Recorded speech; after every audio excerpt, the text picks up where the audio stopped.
Massive outpouring of support for Luton Shelton from Jamaica's football fraternity.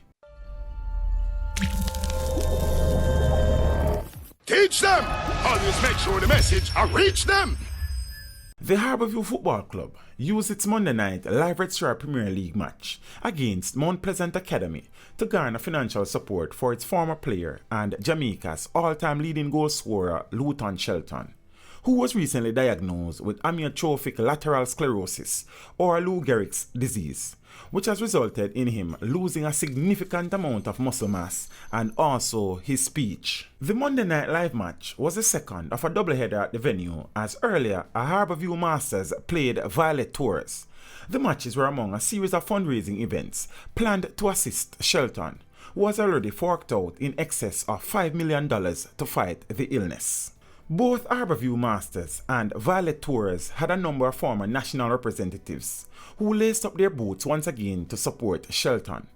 Among the former national representatives were senior national men's coach Theodore Tapper Whitmore, Paul Teagat Davis, Hector Wright, Cornel Chinsu, and Kevin Pele Wilson. At the halftime break of the Red Stripe Premier League match, Shelton and his family were presented with symbolic checks.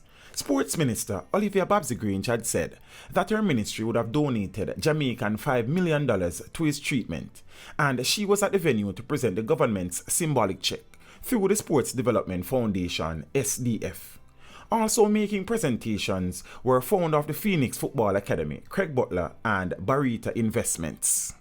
It was also announced that Waterhouse Football Club donated part of the proceeds from their televised game against Cavalier on Monday, October 15 to Shelton's family. Chairman of Harbourview Football Club, Carvel Stewart, said the club has also started an online GoFundMe campaign to raise funds to assist Shelton, which to date has raised over $17,000.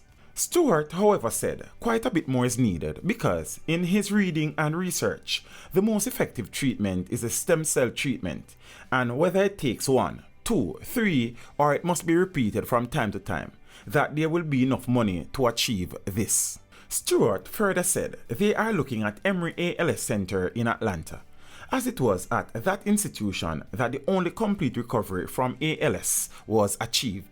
Ted Harada was diagnosed in 2010 by Jonathan Glass, a doctor at the Emory ALS Center, but 2 years later, on October 20, 2012, he had displayed major signs of recovery.